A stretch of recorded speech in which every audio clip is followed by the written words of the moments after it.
Maintenant qu'on a produit l'acétyl-CoA depuis la pyruvate déshydrogénase avec le pyruvate, on peut rentrer dans le cycle du citrate. Donc la première étape du cycle du citrate, c'est la condensation de l'oxaloacétate avec de l'acétyl-CoA. Et ça va faire du citrate. Donc ça, c'est la structure de l'oxaloacétate, structure de l'enzyme CoA qu'on a vu tout à l'heure.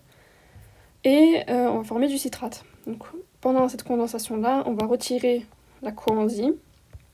Et du coup, on obtient de citrate. L'enzyme qui s'occupe de ça, c'est facile, c'est la citrate synthase. Ensuite, on va isomériser le citrate en isocitrate. Donc, qu'est-ce qui se passe ici? Oui, voilà.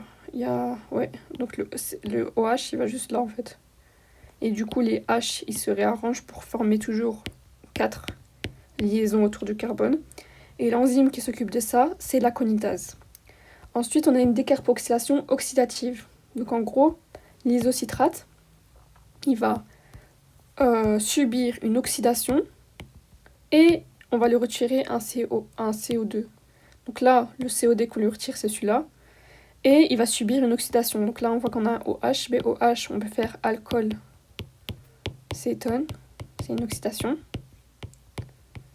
Et du coup, voilà.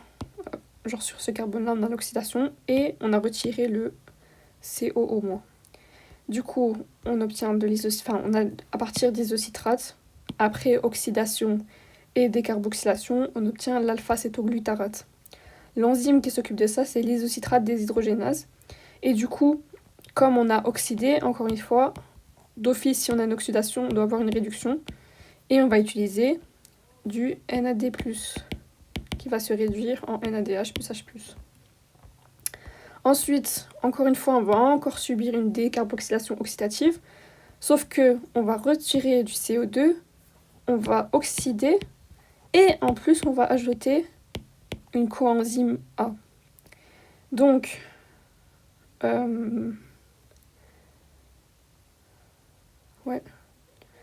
Donc, là, on a ajouté la coenzyme, et on a retiré le CO2 sous cette forme-là. Donc, en gros, on a juste remplacé le CO2 par la coenzyme. Donc, à partir d'alpha-cétoglutarate, on obtient du succinyl-CoA.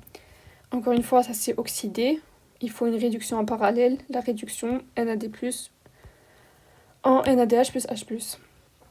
Après, il va avoir une phosphorylation. Donc, qu'est-ce qui va se passer? On va juste retirer en fait cette coenzyme pour avoir du succinate plutôt. Donc, à partir du succinyl-CoA, on obtient du succinate. Sauf qu'en fait, ici, il y a une liaison thioester. Ça, c'est une liaison thioester.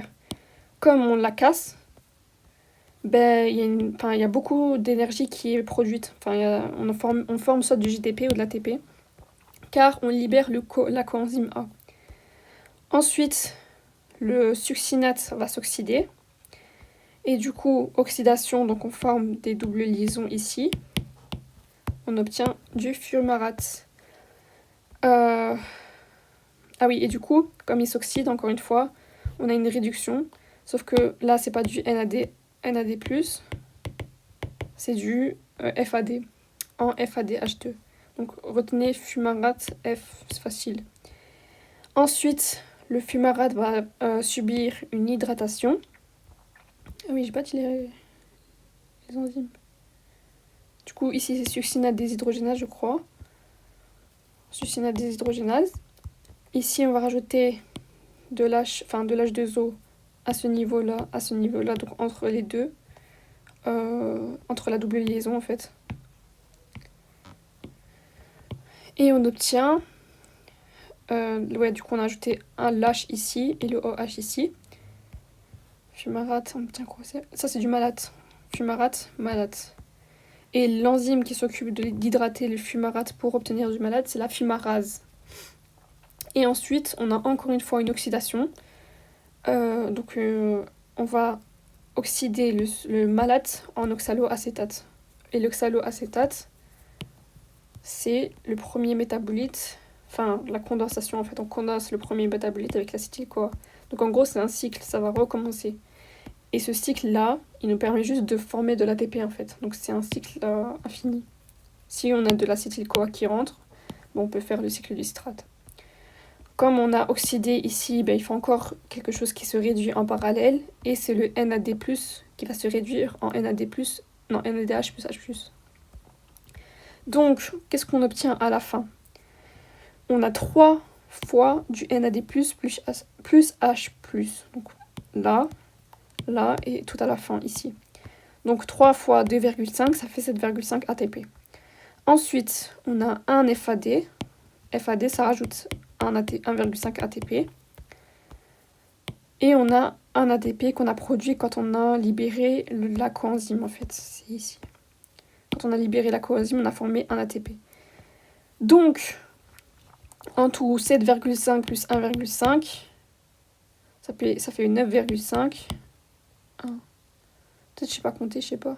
Non, 8,5 plus 1,5, ça fait 10. Donc on a 10 ATP. Sauf que, en fait, encore une fois, il faut toujours faire multiplier par 2.